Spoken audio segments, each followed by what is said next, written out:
নমস্কাৰ বন্ধু বান্ধৱীসকল, মই হিমাক্ষী আপোনালোক সকলোকে মোৰ ইউটিউব চেনেল অসমীয়া কিচেনলৈ আদৰণি জনালোঁ। আজি মই আপোনালোকৰ লগত শ্বেয়াৰ কৰিম সৰু আলু আৰু হাঁহৰ কণীৰ সহজতে বনাব পৰা এখন আঞ্জা। চাই ভাল পালে লাইক, শ্বেয়াৰ আৰু ছাবস্ক্ৰাইব কৰিব নাপাহৰিব। ইয়াত দেখিছেনে, এটা চৰিয়াত মই সৰু আলু কেইটামান আৰু কণী 3টা এনেদৰে ভালদৰে ধুই লৈছোঁ। তাৰপিছত এইখিনি ভালদৰে সিজাই মই এখন কাঁহীত এনেদৰে বাকলি গুচাই লৈছোঁ। তাৰ ওচৰতে মই আদা নহৰুৰ পেষ্টখিনি আৰু 2টাকৈ তেজপাত আৰু কুটি থোৱা পিঁয়াজখিনি এনেদৰে উলিয়াই লৈছোঁ। তাৰপিছত মই গেছটো এনেদৰে জ্বলাই লৈ তাৰ ওপৰত মই এটা কেৰাহী দি দিছোঁ। কেৰাহীটো মই গৰম হ'বলৈ দিছোঁ। এই কেৰাহীটো গৰম হোৱাৰ পিছত মই ইয়াত মিঠাতেল ব্যৱহাৰ কৰিছোঁ। অলপ মিঠাতেল দি দিছোঁ। আপোনালোকে যদি বেলেগ তেল খায় তেতিয়াহ'লে দিব পাৰে। মই মিঠাতেল খাওঁ, সেয়েহে মই মিঠাতেলেই ব্যৱহাৰ কৰিলোঁ। তেলখিনি মই অলপ গৰম হ'বলৈ দিছোঁ। এয়া দেখিছেনে, তেলখিনি গৰম হৈছে, সেয়েহে মই তাত অলপ নিমখ দি নিমখখিনি লৰাই দিছোঁ তেলৰ লগত মিহল হ'বৰ বাবে। তাৰপিছত মই ইয়াতে দিছোঁ অলপ হালধি গুড়ি, অকণমান জলকীয়াৰ গুড়ি। এইবাৰ মই এইখিনিও ভালকৈ কৰচেৰে লৰাই মিহলাই লৈছোঁ। এতিয়া মই কণীকেইটা এনেদৰে আগ দিছোঁ, কাৰণ কণীকেইটাৰ ভিতৰত তেল মছলা সোমাব লাগিব, সেয়েহে আগ দি মই কণীকেইটা এনেদৰে তেলত বহাই দিছোঁ আৰু অলপ সময় মই এনেদৰে লৰাইছোঁ। 5 মিনিটমান লৰাই ৰঙা হোৱাৰ পিছত কণীকেইটা মই তেলৰ পৰা উঠাই থ'ম। এয়া দেখিছেনে বাৰু, কণীকেইটা ৰঙা হৈ আহিছে, সেয়েহে মই কণীকেইটা তেলৰ পৰা এটা এটাকৈ উলিয়াই এফালে ছাইড কৰি থৈ দিলোঁ।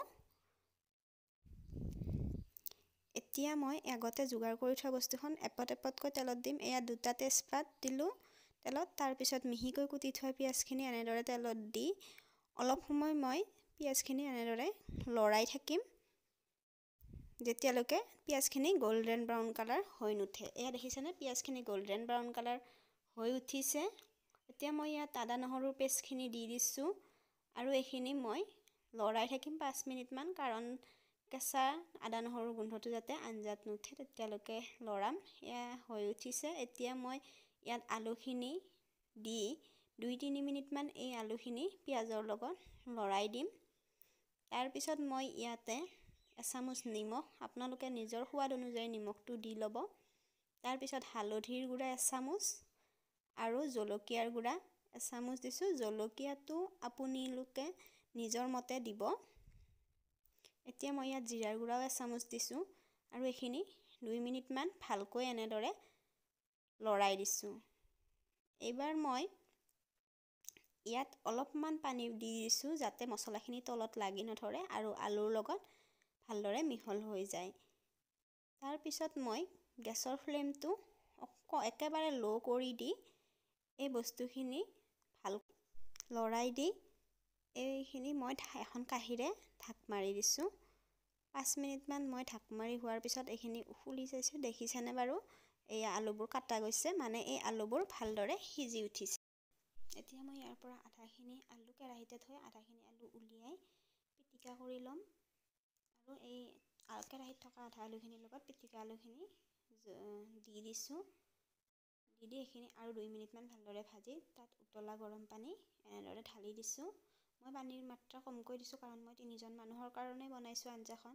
আপোনালোকে বেছিৰ কাৰণে যদি বনায় তেতিয়াহ'লে বেছিকৈ দিব পাৰে। ইয়াত দেখিছেনে, মোৰ আঞ্জাখিনি উতলাই আহিছে, সেয়েহে মই ইয়াত কণী 3টা এনেদৰে দি দিছোঁ আৰু 5 মিনিটমান এই কণী দিয়া আঞ্জাখিনি ভালকৈ উতল আহিবলৈ দিম। এতিয়া মই এইখিনি আঞ্জা লৰাই 5 মিনিটমান উতলিবলৈ দিলোঁ। এয়া দেখিছেনে, হৈ গ'ল মোৰ আঞ্জাখন উতলাহি। এতিয়া মই এটা বাটিত এনেদৰে কণী আৰু 2টা গোটা আলু দি ছাৰ্ভ কৰিছোঁ। মোৰ আঞ্জাখিনি হৈ গৈছে, এয়া মই ছাৰ্ভ কৰিছোঁ। এতিয়া এখন কাঁহীত মই কেইটামান ভাত দিছোঁ।